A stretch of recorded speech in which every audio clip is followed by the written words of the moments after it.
La mise en page d'un tableau Excel fait partie en fait de la dernière étape de travail.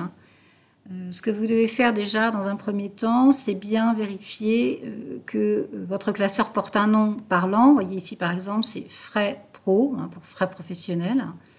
Et puis vos feuilles aussi, nommez-les. Laissez jamais feuille 1, feuille 2, etc. C'est pas parlant ça. Pour renommer, on double-clique et on écrit directement avec le clavier sur la sélection. Donc là, par exemple, j'ai une feuille qui s'appelle janvier 2020 et qui représente les frais professionnels. Ça peut être un salarié quelconque.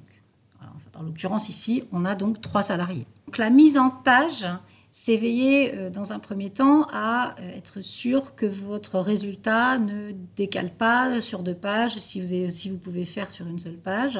C'est gérer des en-têtes et pieds de page. Ça, c'est vraiment la base. Donc la façon la plus rapide peut-être, déjà, c'est de pouvoir demander en bas à droite la deuxième vue qui s'appelle mise en page. Voilà, donc cette vue-là, déjà, vous voyez, on se rend compte ici que je suis sur 2 pages, très simplement. Comment remédier à ça? Mais vous pouvez, dans un premier temps, travailler sur ce mode-là, et pourquoi pas, déjà, vous voyez, diminuer. Donc là, j'ai fait un double clic directement sur les largeurs de colonne pour diminuer les largeurs et me rendre compte que j'aurais pu prendre moins de largeur, tout simplement. Donc vous voyez, là, j'augmente petit à petit.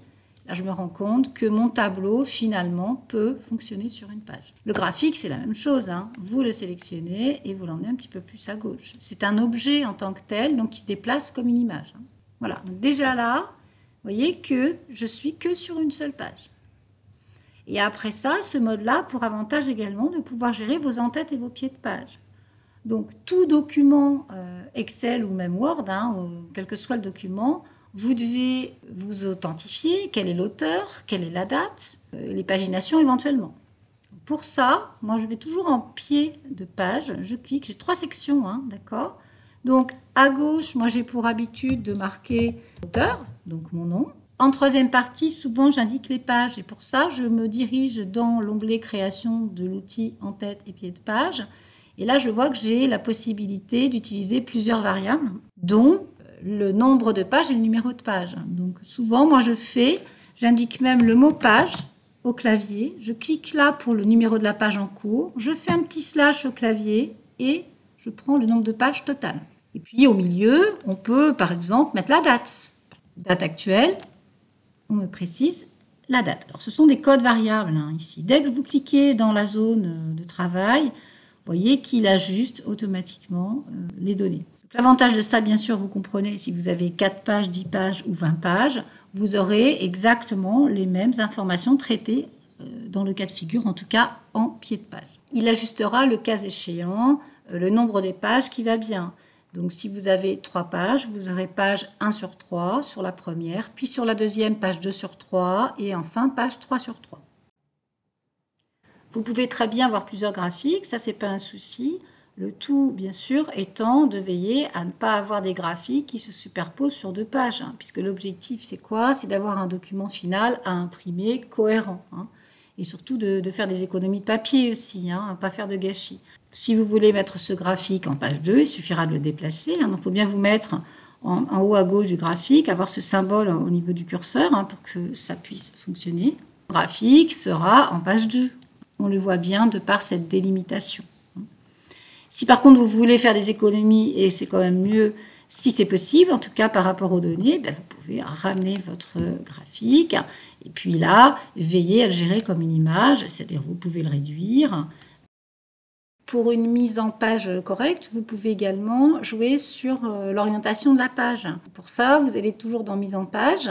Et là, on a orientation. Par défaut, on est en mode portrait. Si vous demandez un mode paysage, vous voyez que là, je demande un mode paysage et je reviens sur une seule page. Donc ça peut être parfois une solution. Bon, en tout cas, vous devez veiller à ne pas avoir des tableaux coupés d'une feuille à une autre. On peut avoir plusieurs pages dès lors qu'il y a cohérence dans la façon dont c'est présenté. La troisième vue ici, après la mise en page qui s'appelle aperçu des sauts de page, si je clique, vous voyez, va vous permettre éventuellement de gérer vos propres pages. Vous Et je constate ici, par exemple, de par le pointillé bleu, que mon graphique, le deuxième graphique, va être sur les 2 pages. Donc là, il y a un problème. Donc j'ai plusieurs possibilités. Soit je reprends mes graphiques et je les diminue en taille, et là, du coup, je m'arrange à m'organiser pour que mon deuxième graphique tombe bien dans la page. Donc ça, c'est un truc qu'on peut faire aussi, hein. C'est une méthode. Et puis, si vous voyez qu'il vous manque vraiment un petit peu, la possibilité, c'est de venir là avec votre souris, de cliquer et d'aller vers le bas. Et là, de déclencher finalement qu'une seule page. Donc, en fait, en utilisant les pointillés, vous pouvez jouer sur la construction de vos propres pages. Alors, évidemment, il faut que ce soit cohérent, hein. Derrière, il fait une réduction automatique. Donc, il ne faut pas demander des réductions de pages si en amont, vous n'avez pas fait tout le travail qu'on vient de voir, en fait, hein. Donc, il y a plusieurs niveaux dans cette mise en page, hein. Toutes les fonctions de mise en page sont disponibles dans l'onglet « Mise en page ». Vous retrouvez ici les éléments les plus importants, hein.